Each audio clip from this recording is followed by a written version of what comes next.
La croyance commune, la croyance universelle. Parce qu'ils ont essayé, encore et encore et encore, et ils n'y arrivaient pas. La croyance était que l'homme n'était pas physiquement capable de franchir la barrière des 4 minutes. Qu'il ne pouvait pas courir 1600 mètres en moins de 4 minutes. C'était la croyance sur la planète. Ça n'avait jamais été fait. Mais voilà ce qui s'est passé, mesdames et messieurs. Roger Bannister est arrivé. Et il a franchi la barrière des 4 minutes. Maintenant, voilà ce qui est important à ce sujet.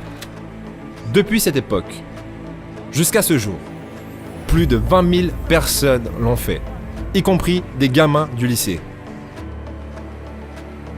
Qu'est-ce qui a changé ? 20 000 personnes, mais qu'est-ce qui a changé ? Voilà ce qui s'est passé lorsqu'ils sont rentrés en piste. Ils savaient que ça avait déjà été fait. Et parce qu'ils savaient qu'on l'avait déjà fait, il y avait une nouvelle croyance à propos de cette barrière, à propos de cet objectif qui était inaccessible.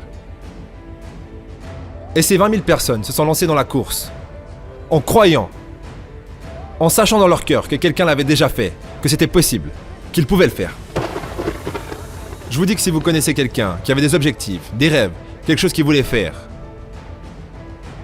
et qu'ils l'ont fait, alors je vous dis que vous le savez dans votre cœur, que si quelqu'un l'a fait, alors vous pouvez le faire, c'est possible. Et si quelqu'un peut faire de son rêve une réalité, alors c'est possible que vous puissiez faire de votre rêve une réalité. Et en commençant à regarder où vous voulez aller, commencez à accepter que c'est possible.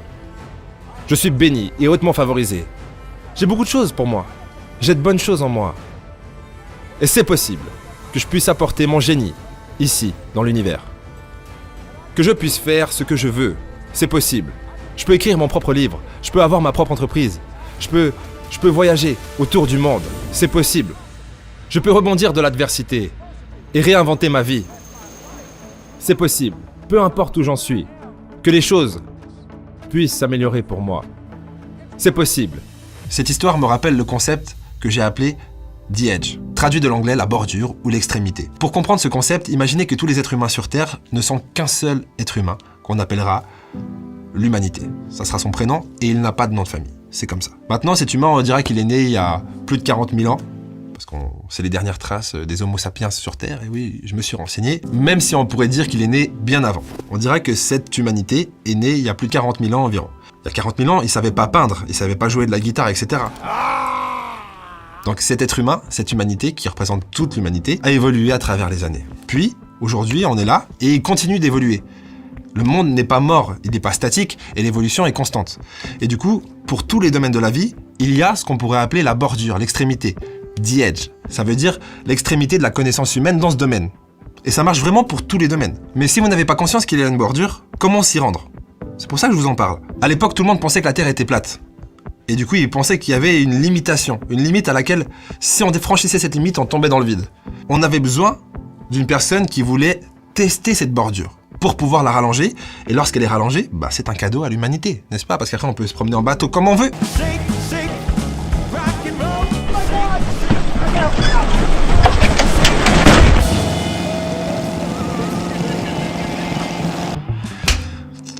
Donc, première étape, atteindre la bordure.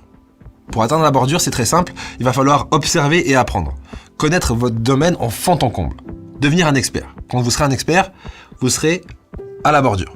Face à vous, le grand vide, l'inconnu. C'est vous qui allez rendre l'impossible possible pour les autres. Et du coup, vous êtes à cette bordure. Maintenant, étape numéro 2, l'innovation. Vous savez d'où vient votre domaine. Donc vous avez un sentiment d'où est-ce qu'il va. Vous prenez ce mouvement et vous y allez avec. Vous devenez une légende parmi les vôtres et vous faites comme si c'était facile. Règle du pouvoir numéro 30. Ça me fait penser à 2 hommes, ici même à Chicago, qui avaient assez bien réussi leur vie. Les mêmes chances de départ, avec une éducation similaire. Ils travaillaient pour une entreprise pendant de nombreuses années. Et ils faisaient partie de ces gens qui ont été virés un jour. 2 gars qui étaient très bons amis. L'un cherchait un emploi pendant plusieurs semaines, avec l'autre également. Et ils ont fait face à la déception et au rejet, encore et encore et encore. Ils n'arrivaient pas à trouver de travail. Ce qui est l'histoire de beaucoup de gens à travers ce pays. L'un d'entre eux s'est arrêté. Il s'est découragé. Il a arrêté. Il est resté à la maison à regarder la télévision. Et est devenu très argumentatif et toxique avec sa femme. Il a commencé à boire de la bière. Il passait la journée au téléphone avec ses autres amis chômeurs et négatifs. Et il a simplement abandonné. L'autre gars a continué à chercher un emploi, partout où il pouvait aller, chaque fois qu'il pouvait avoir une opportunité. Il n'arrêtait pas de demander aux gens. Il networkait. Il consultait les journaux tous les jours. Il continuait à aller partout où il le pouvait, à essayer de trouver un job. Vous avez trop d'éducation, vous êtes surqualifié, vous ne resterez pas ici assez longtemps. Mais il a continué et continué. Il s'est rendu chez un employeur et a dit « Vous ne pouvez pas m'engager. Mais je sais que vous pouvez utiliser mes talents, mes capacités et mes compétences. Je ne veux pas rester à la maison à ne rien faire, juste laissez-moi faire du bénévolat. Vous n'avez rien à me donner, ça vous va ? Je veux juste travailler et être occupé. » L'employeur a dit « D'accord, mais c'est votre choix, ne comptez pas sur moi pour vous donner quoi que ce soit. » Et ce gars est arrivé et a commencé à travailler. Il était le premier à arriver et le dernier à partir. Il était le meilleur employé de cette entreprise. 4 semaines plus tard, l'un des cadres supérieurs a démissionné. Ils cherchaient un remplaçant. Devinez qui est-ce qu'ils ont sélectionné ? Ce gars-là. Cet homme qui faisait du bénévolat. Il a eu le job. Quelle était la différence entre les deux hommes ? La vue de l'œil et la vue de l'esprit. La vue de l'œil, c'est jugé sur la base de ce que vous voyez. C'est jugé selon les apparences. Mais la vue de l'esprit, c'est comment vous interprétez ce que vous voyez. Le premier homme a dit « Ce n'est pas possible, c'est fini, je suis foutu. Je ne peux pas le faire. Je ne peux pas y arriver. » Il s'est rendu. J'ai fait face au rejet encore et encore. Je n'y vais plus. Il n'y a pas de job ici. Mais l'autre gars, il a ressenti que malgré les noms et les refus, malgré la mauvaise conjoncture économique, malgré ce que disent les journaux, que c'est possible. Que quelqu'un, quelque part, me donnera du travail. Il a juste continué à penser que c'est possible. Et devinez quoi, mesdames et messieurs ? C'est ce que nous devons faire avec nos rêves. Parce que des choses vous arrivent dans la vie. Des choses que vous n'aurez jamais pu anticiper. Et souvent, quand ces choses arrivent, vous voulez abandonner. Actuellement, beaucoup de gens se disent, avec la crise, etc., on peut plus faire ce qu'on voulait, la vie c'est difficile, ça va devenir compliqué, machin, nanana. Tout plein de gens ont une perception du futur qui se base sur ce que disent les médias et leur perception globale de tout ce qu'ils ont entendu dernièrement. Mais il faut comprendre qu'il faut arrêter de penser de façon automatique. Ce que je veux dire, c'est peu importe ce qui se passe, même en pleine crise, même si ça va beaucoup plus loin, il y aura bien un mec qui n'expérimente pas cette crise et qui réalisera ses rêves même pendant que le monde s'effondre. Il n'y a rien de mal à ça. Quoi qu'il arrive, vous allez matérialiser votre monde intérieur extérieurement. En fin de compte, peu importe la période que vous pensez qu'on vit, ne faites pas attention aux problèmes collectifs plus qu'aux problèmes individuels. Il n'y a pas de collectif sans individu. Vous pouvez participer bien sûr aux problèmes collectifs à un degré, mais si vous n'êtes personne et que vous ne faites rien de votre propre vie, je vois pas ce que vous pouvez apporter aux autres. Pour résumer, ne vous trouvez pas d'excuses, trouvez des raisons de continuer à avancer. Parce que franchement, j'arrive pas à me dire qu'il y a des gens qui abandonnent, qui restent chez eux et qui dépriment jusqu'à la mort. Ça paraît horrible. Franchement, ça vaut mieux de continuer à essayer, mourir en essayant, c'est mieux que d'abandonner et de crever chez soi comme un con. Franchement, c'est pas envisageable d'abandonner. N'oubliez pas, changez pas l'objectif, changez l'approche. Je me souviens quand j'étais dans l'audiovisuel, j'étais disc jockey. Je suis devenu très controversé. Non seulement j'étais disc jockey, mais je sentais que la radio était quelque chose pour non seulement divertir les gens, mais aussi pour leur donner de la force et les éduquer. Et je me suis fait virer. Je ne suis pas juste parti, ils m'ont viré. Ce fut un choc. J'ai dit, attendez une minute. Ils ont pris mon micro. Je pensais que c'était qui j'étais. Non, non, mesdames et messieurs, ce n'était pas le cas. Je devais faire quelque chose d'autre. Et je ne savais pas quoi faire d'autre. Voilà ce que je regarde. Quelle est l'une des utilisations de votre vie, à l'heure actuelle, que vous n'avez même pas encore découvert ? Vous voyez, je crois que lorsque vous n'avez pas assez d'encouragement pour agir sur vos rêves ou vos idées, ou alors vous n'êtes pas assez éclairé, dans ce cas-là, c'est la vie qui agira sur vous. Vous savez, la vie m'est tombée dessus et m'a dit « Laisse Vrane, tu as dépassé tout ça, c'est le moment pour toi de faire autre chose. » Bien, je n'étais pas assez éclairé. J'ai organisé quelques playlists et j'ai récupéré mon travail. Donc ils ont dû me virer une deuxième fois. J'ai été viré 2 fois. Voilà ce que j'ai fait. Je devais trouver autre chose. Et donc, un homme m'a suggéré quelque chose. Il a dit, laisse, pourquoi tu te présenterais pas aux élections ? J'ai dit, je n'ai jamais connu quoi que ce soit à propos de comment opérer sur une scène politique. J'ai entendu qu'il fallait encourager les gens à aller voter, mais je n'y connais rien en politique. Il a dit, bah, exactement comme toutes les autres personnes qui se présentent en politique.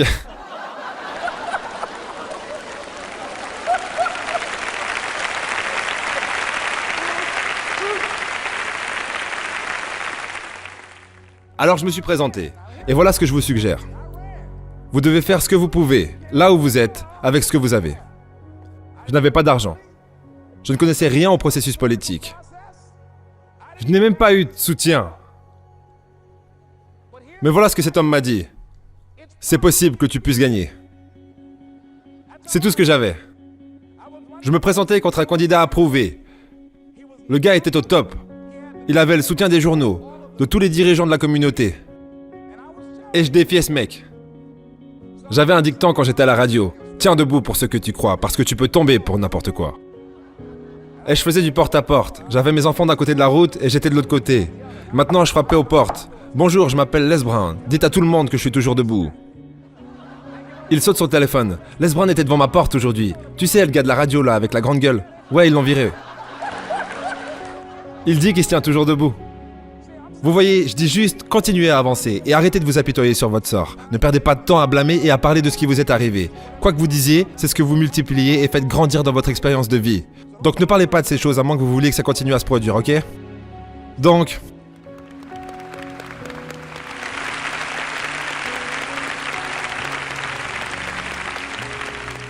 Pendant que je continuais à faire ça, j'avais mes enfants avec moi, nous faisions du porte-à-porte et nous n'avions pas assez d'argent. Finalement, nous nous sommes approchés de la date de l'élection et quelque chose s'est passé, ça m'a vraiment surpris.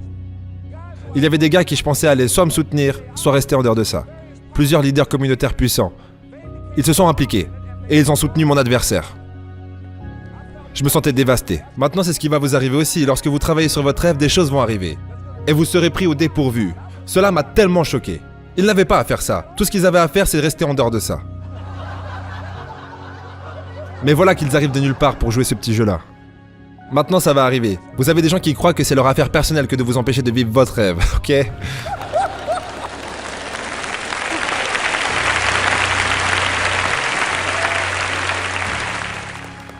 Mais j'ai mis ça de côté. Si vous voulez que votre rêve se réalise, vous devez rester concentré. Certaines personnes préfèrent se venger plutôt qu'avancer, mais restez concentré sur l'endroit où vous voulez aller. J'ai juste continué à faire ce que je devais faire. Et donc, je suis allé à la station radio. Mon adversaire avait plus de 20 000 $. J'avais moins de 800 $. Alors que j'étais à la station radio, le gars là-bas m'a dit « Vous voulez faire une pub ?» J'ai dit « Oui ». Il a dit « Ça a plutôt intérêt d'être une bonne pub, parce que cet argent va pas aller loin ici. » Et j'étais assis là au milieu de la salle de contrôle, et je pensais. Et voilà ce qui se passe lorsque vous devenez calme. Les choses vont commencer à arriver. J'ai entendu. Appelle ta mère, tu parlais tout le temps de ta mère à l'antenne. Demande-lui de dire quelques mots pour toi. Ça fera un autre style de pub. Alors j'ai appelé ma mère. Et j'avais une musique gospel qui jouait en arrière-plan.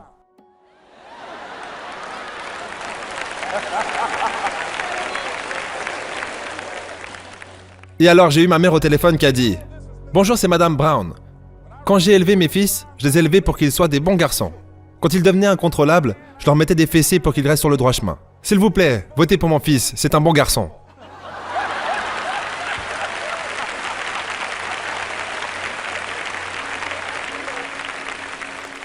Habituellement, dans ce genre d'élection, il y a peut-être 3 ou 4 000 personnes qui viennent voter au premier tour.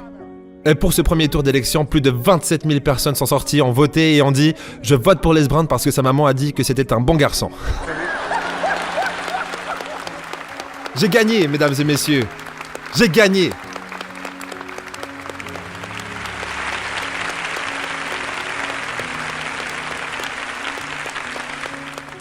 Donc vous devez être prêt à rester concentré, créatif, implacable. Parce que des choses vont vous arriver quand vous travaillez sur votre rêve. Jean-Claude Van Damme disait 1 plus 1 égale 1. Lena Situation dit plus égale plus. Aujourd'hui, Sonny dit moins égale plus. C'est pas si impressionnant que ça, je sais pas pourquoi j'ai pris cette voix comme ça. Moins égale plus, simplement parce que Les Brown par exemple, il avait pas l'argent, pas les contacts et pas l'expérience. Du coup, il a dû développer ces choses. Et ces choses, une fois qu'elles sont développées, c'est des choses en plus. Donc moins égale plus. Mais je dirais même que moins est un multiplicateur. Du coup, l'équation parfaite, c'est moins égale fois.